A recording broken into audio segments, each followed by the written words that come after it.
Minutes after the hour, a major win in the war against ISIS. American drone strikes taking out the top terror leader in Afghanistan. This as the new U.S. military commander takes over in that region next weekend. So what should we expect? Joining us now is international relations expert Dr. Rebecca Grant. Thanks so much for joining us this morning. Good morning. So we have now 3 of the top guys killed in the last 2 years. What should we expect moving forward with the U.S., a new leader coming here for the U.S. military starting this weekend? Right. Our strategy in Afghanistan is to try to hit the Taliban and ISIS remnants hard enough to make them negotiate. So I expect to see a continued heavy use of air power. There were 746 airstrikes carried out in July, and that is more than we've seen in about a 5-year period. So that's very important to go forward. And with the new commander, General Miller is someone who's very experienced in Afghanistan. He was on the ground in Mogadishu in 1993 leading the rescue efforts after Black Hawk Down. So this is a real expert in counterinsurgency and in training Afghanistan's forces. Yeah, Doctor, this is a huge problem we've had for years now. It makes you wonder why there was such reluctance to use this kind of force in the previous administration. It was a growing problem, a growing threat. They captured a lot of land because of kind of a failure to really take them seriously. What was that reluctance, do you think?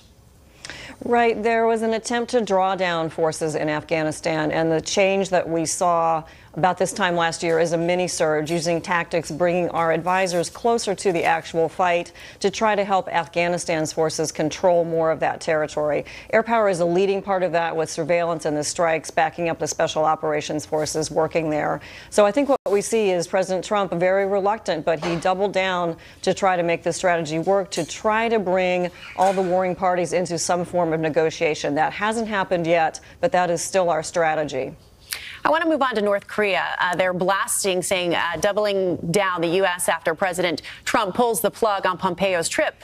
Where do things stand with denuclearization now? Because we know the meeting back in June seemed to go really well, and then there's been kind of this just gridlock of nothing really happening. Both parties just kind of stopping there. Right. Perfect question, Jackie. And I think that denuclearing is still on track, but the railroad engine has stopped. North Korea says that they have destroyed a nuclear test site, taken apart some missile testing equipment, and of course returned some remains. So now they want some concessions. But what Trump and Pompeo and Secretary Mattis are saying is you've got to do more. We need to see some real progress towards denuclearization, and that would be an inventory of the weapon sites, letting in inspectors, bringing out some spent fuel rods, some things that they have not yet been willing to do. Big sticking points include a peace treaty and North Korea's security guarantees. Is the administration idealizing the potential of this? I mean, it sure seems like this would be almost unimaginable if you got Kim Jong-un to really cooperate with something like this, because I don't think it has his best interests at heart. If he wants to retain power of this country for the rest of his life and keep this regime in place, how does he win here, I guess is my question.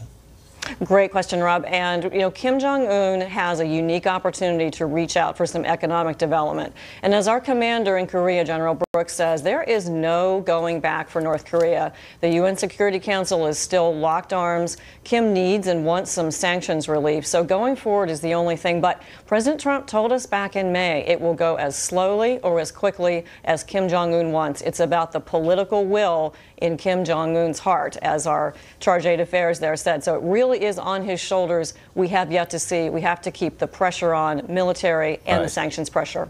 Yeah. And Dr. Grant, lastly, John McCain's lasting impact on our military as he passed this weekend. A lot of thoughts on him this morning. What would you say about his impact on our military? As a national security analyst, John McCain was a Navy man through and through. Naval aviation, he could be really tough on the Air Force. He made sure it was always an admiral in command in the Pacific.